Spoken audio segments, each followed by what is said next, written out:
Okay, so what we're going to be looking at today is a chunky little rockin' rhythm pattern, a 1-4-5 in the key of A.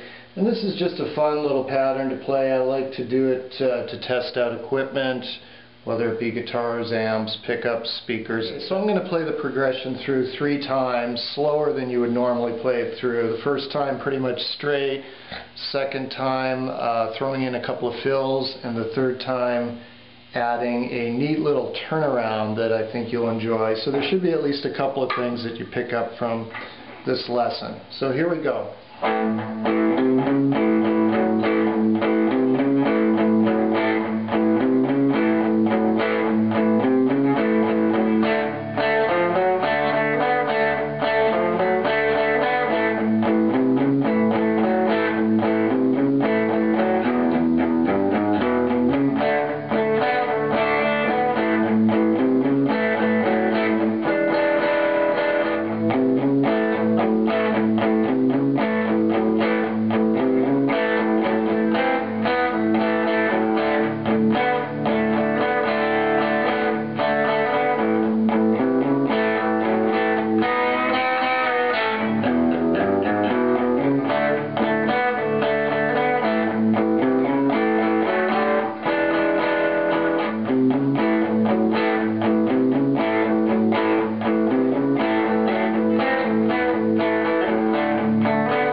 You'll have to excuse any of the sloppy playing in that demo. It was a little bit rough, but got the point across. And what we want to look at here is how you can take some of your standard open position chords and chunk them up for rhythm playing.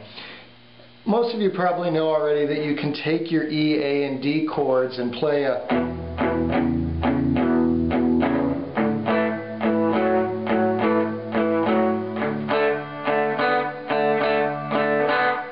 like that, right? Pretty simple stuff. And note that when you're playing the D chord in a chunky rhythm pattern like that, you just ignore the first string. You don't have to fret that first string. Your middle finger there on the 3rd fret, 2nd string, you can kind of lay it down against that first string to mute it. Because really what we're looking at is power chords, and I don't think we've really talked about power chords too much in previous lessons, but what a power chord is, it's the root and 5th of a major chord.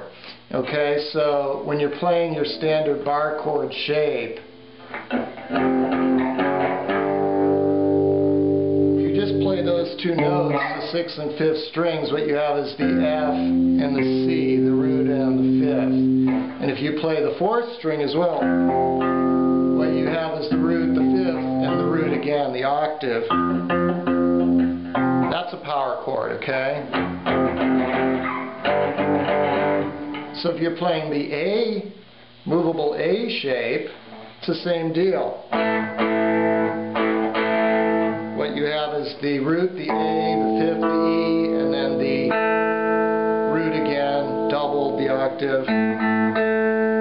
And likewise for the D shape, D, A, D, your root, your 5th, and your root again, the octave. So what we're looking at here, when you're playing something chunky in a rock vein, it's going to be power chords, okay? So, we're dressing up that standard chunk by adding some fills on that 5th string, and it looks like this.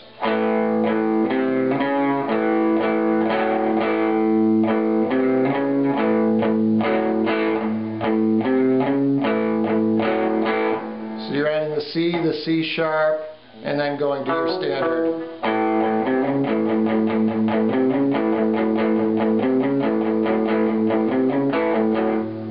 Now when you go to the D, it's a little trickier fingering wise.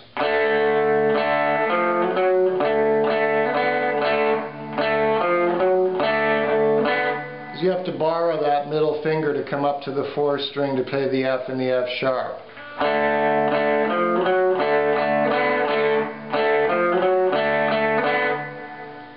Then back to the A. And down to the E for the real chunk. And since you're only playing that once, you don't go back to that B note, you go right to the D, because that's the end of your 1-4-5 progression when you're essentially going from the 5 to the 4, right?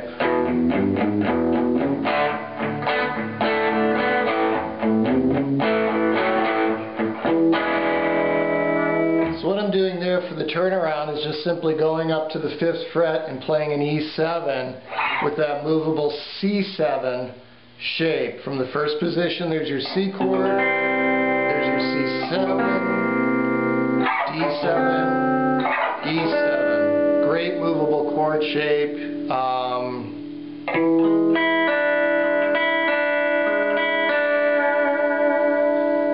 One you should know for sure, and it's especially useful there at the 5th fret when you've got an E7, because of course then your 6th and 1st strings you can play because they're still, of course, E's.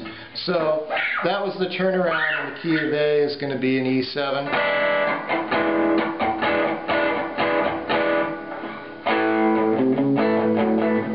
Okay.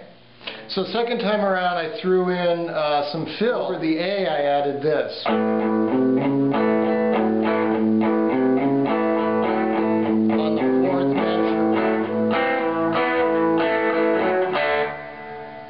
Okay, so what you're doing there is again, on the last measure of the A, you're going. So you're playing the C at the 5th fret, 3rd string with your pinky, walking down to the B. There at the 4th fret, 3rd string. Play the A open, and then your F sharp there at the 4th string, 4th fret, and then right into the D. So the second little fill I played was after the D, you're going to come back to the A for one measure, so it goes like this.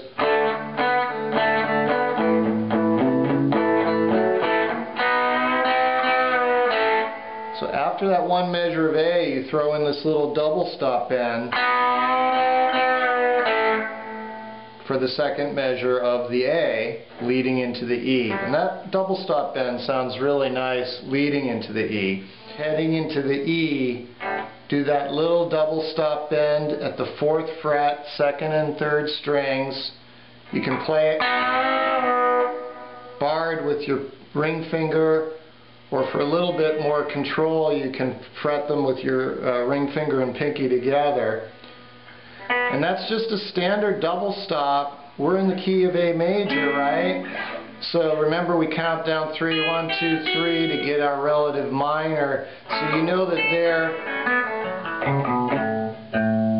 there is your A major pentatonic scale, which again is the same notes as the F sharp minor pentatonic scale, because F sharp minor is the relative minor to A.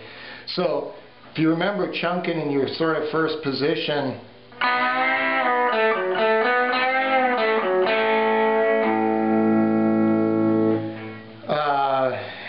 pentatonic scale there, that's a really nice double stop. Seems to go really well leading into the E.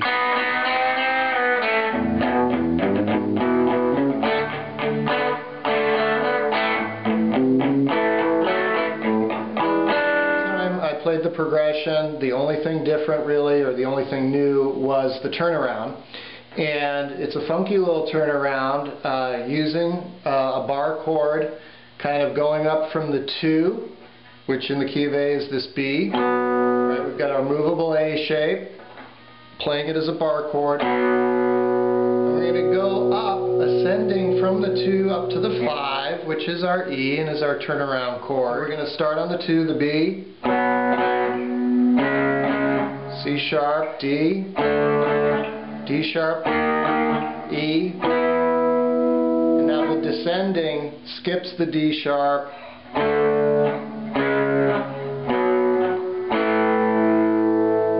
so more up to speed.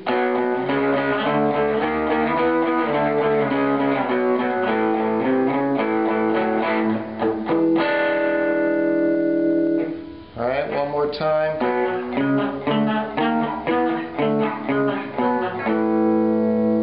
You can play that in any key and add that to your vocabulary for turnarounds. It's pretty slick if you can pull it off at speed. It's a pretty nifty little lick. And then that was pretty much it. I did a little woolly bully thing.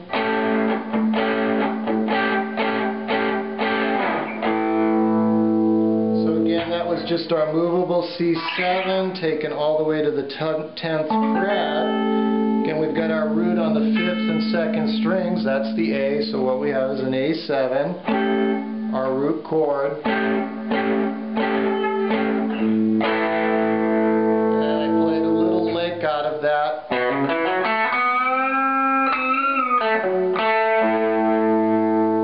First position, F sharp minor pentatonic, which again, we're playing as an A major pentatonic scale. And then I added these notes, which of course are 2 notes out of the movable F shape A chord. So you can add that, of course, as a movable chord anywhere on the fretboard when you're playing that movable A shape. It adds a different tonality to it. To add those 2 notes on the top, let's say it's a C chord. It's a nice little chord inversion to know. And then I just took it up to the sliding 6.